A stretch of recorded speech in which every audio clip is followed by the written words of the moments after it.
Hey everyone, I'm Andy Raffel from eTeknix.com, and today, as you can see, we've got the Z390 Extreme4 from ASRock. Now, as we know with Z390, it does offer some new features as part of the chipset, such as USB 3.1 Gen 2.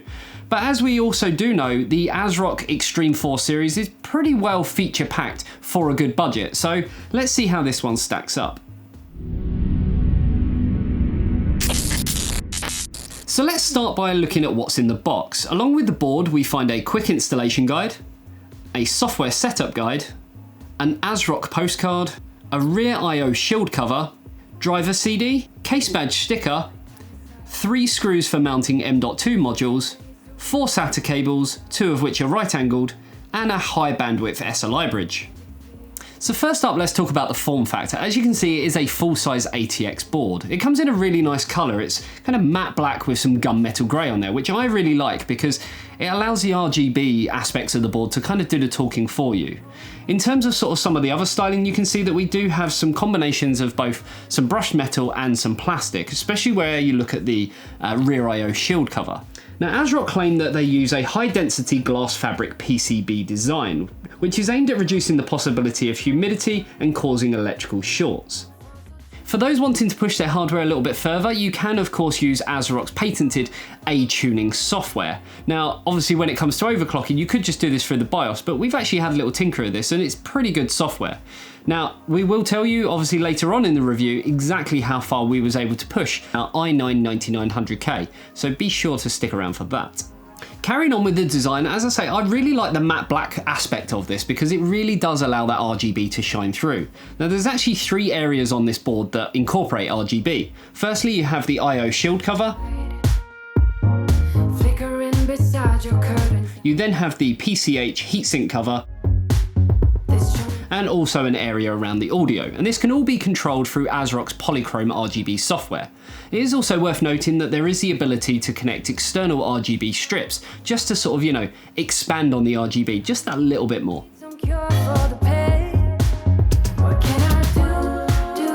In terms of the CPU socket, as it is Z390, it incorporates the 1151 socket. Now this means that it accepts both Intel 8th gen and the newer 9th gen processors. Now in terms of actual power delivery on here, it is built on a 12-phase digital PWM design, which is going to be great for overclocking. The premium 60 amp power chokes do a really good job providing clean voltage to the motherboard, and ASRock also use 12K black capacitors that they claim will boost the lifespan of the board by at least 2,000 hours. We've actually seen this design before on the Tai Chi range of motherboards, so it's something that they've actually brought down to the lesser models. In terms of delivering this power, as you can see, it has the standard ATX 24 pin, and above the CPU socket we have a 8 pin and a 4 pin. For cooling, we're treated to a large aluminium heatsink around the CPU socket, and this is going to be great for drawing heat away from the MOSFETs. Another large heatsink sits over the M.2, which is good for high-speed drives working at their full capacity. Finally, we have another heatsink over the PCH, which incorporates the polychrome RGB lighting system, and I've got to admit, looks pretty swag.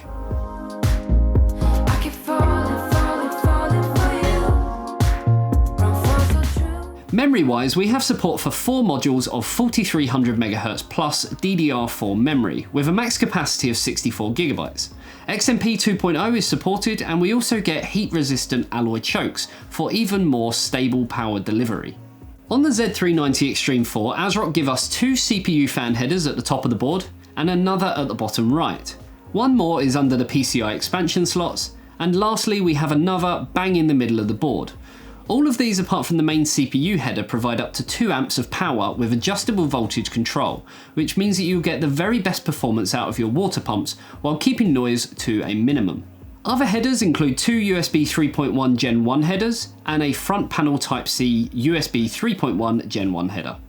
There are 2 USB 2.0 headers, a COM port, and a TPM header. Also, we have a Thunderbolt AIC port and 2 RGB LED headers, and also one addressable LED header on its own. Next to the CMOS battery, we have a clear CMOS header, and we also have the Easy OC header, which allows you to connect a button or a switch to enable certain overclocking features within the BIOS with a single push. For our storage needs, we have 6 SATA 3 ports supporting RAID 0, 1, 5 and 10, and also IRST, operating all from the Z390 chipset. There's also a further 2 SATA 3 ports which operate under the ASMedia ASM 1061 controller. And this is one of the reasons why I love the Extreme4 range of motherboards. Even on other chipsets, they always seem to provide a plethora of SATA ports, and I absolutely love that. For anyone wanting to build up a server or some kind of storage system, something like that, this is going to be the perfect board for it. 8 SATA ports on a board that's relatively well priced. There are 2 M.2 sockets, both supporting sizes 2230, 2242, 2260 and 2280. And one of which also supports the larger size 22110. ASRock's U.2 kit is also supported for even faster speeds. Now, as mentioned before, the longer one is covered with a dedicated heatsink. Both M.2 slots support SATA and PCIe based modules, and the board also supports Intel Optane, as you'd expect. There's also a third M.2 slot purely for a Wi-Fi/Bluetooth module, which sadly does not come included. Next up, expansion slots. There's 3 PCI Express 3.0 x16 slots, of which the first operates at x16 speeds, the second at x8, and the third at x4. 2 of these are armoured with steel shrouds too, which should guard against interference and flexing. We've also got 3 PCI Express 3.0 x1 slots, and it's also worth noting that Crossfire, NVIDIA SLI, and of course NVLink are all supported. And as mentioned earlier, we do actually get an SLI high bandwidth bridge included in the box. So now let's look at the rear I/O and see exactly what connections we get. From left to right, there's a PS2 mouse keyboard combo port, 2 USB 3.1 Gen 1 ports, a VGA connector, if anyone still uses those, a DisplayPort 1.2 connector, a HDMI port, 2 more USB 3.1 Gen 1 ports, an Ethernet port which uses Intel Gigabit LAN through the Intel i219V controller, and next up is a USB 3.1 Gen 2 Type A port and a USB 3.1 Gen 2 Type C port. These Gen 2 ports, although not a new concept, are now fully integrated into the new Z390 chipset. There's also a bracket in place for antenna ports if you were to use a Wi-Fi module, as we mentioned earlier. Lastly, we have 5 HD audio jacks and an optical SPDIF out port. ASRock provides 7.1 channel HD audio, and the Extreme4 uses the Realtek ALC 1220 audio codec. Like with the previously reviewed Taichi Ultimate, ASRock grouped their audio technology under the heading of Purity Sound 4. This includes Nichicon Fine Gold Series audio capacitors, 120 decibel SNR DAC, and individual PCB layers for the left and right audio channels. It also supports DPS Connect and a premium headset amplifier for the front panel audio connector. The audio area is protected by PCB isolate shielding, which protects against interference from the rest of the board. So now that we've gone through all of the features and the design of the board, it's time to talk about the performance. But before we even get to the normal benchmarks, we want to talk about overclocking. Now, I feel like I'm kind of repeating myself in every video, purely because pretty much every Z390 motherboard out there all managed to overclock our i9-9900K pretty much the same. So we was able to push the i9-9900K to 5 GHz at 1.35 to 1.39 volts. So it did obviously have a little bit of a droop in there, but probably with a little bit more time, you could maybe even claw that back a little bit. But now that we've gone through the overclocking, it's time to show you both the results at stock and also that glorious overclock.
So now let's talk about pricing. So in the UK, I've actually found this has gone up since the initial launch. When it launched, it was £152. Now it's actually retailing for around $167. In terms of US pricing, that's actually come down a little bit, only by about $3 to $177 plus taxes, shipping and everything else.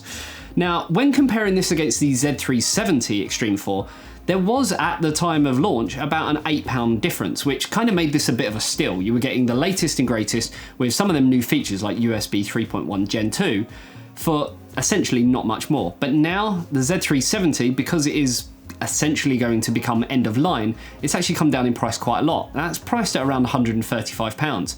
So right now, the difference between the Z390 Extreme4, which I've actually got one behind me, and the Z390 Extreme4 is about £30 to £35, which is quite a lot considering you don't actually get Wi-Fi with this board, but you do get USB 3.1 Gen 2.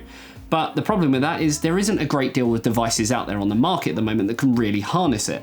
So it's a bit of a double-edged sword really. You are getting the latest and greatest for a very reasonable price, and that's one of the main reasons why I like the Extreme4. It does offer quite a lot of features for very little money in the grand scheme of things. I mean, you get 8 SATA ports on here, for instance. You get a good combination of PCI Express slots, but compared to the Z390 Extreme4, is it really worth paying that extra just for essentially the USB functionality? Yes, you do get the ability to put in a Wi-Fi card, but you still have to go and buy that after. So yeah, let me know in the comments section below. Is this the sort of board that you'd go for, or would you go for the Z390 equivalent? It's a really interesting one and something that we actually had to change even when we was researching into this, because all the prices we had seemed a lot more favourable for the Z390 Extreme4. Now, maybe not so much. And now it currently is at the time of filming around Black Friday, so you'd expect to see maybe a few more deals on this, but maybe the technology is just too new and too early to actually do anything with in terms of bringing that price down. Obviously, we will have a lot more reviews of Z390 boards as the weeks go on, so be sure to check that out. Subscribe, smash that like button, give us a comment below, and I'll see you in the next video. See you later.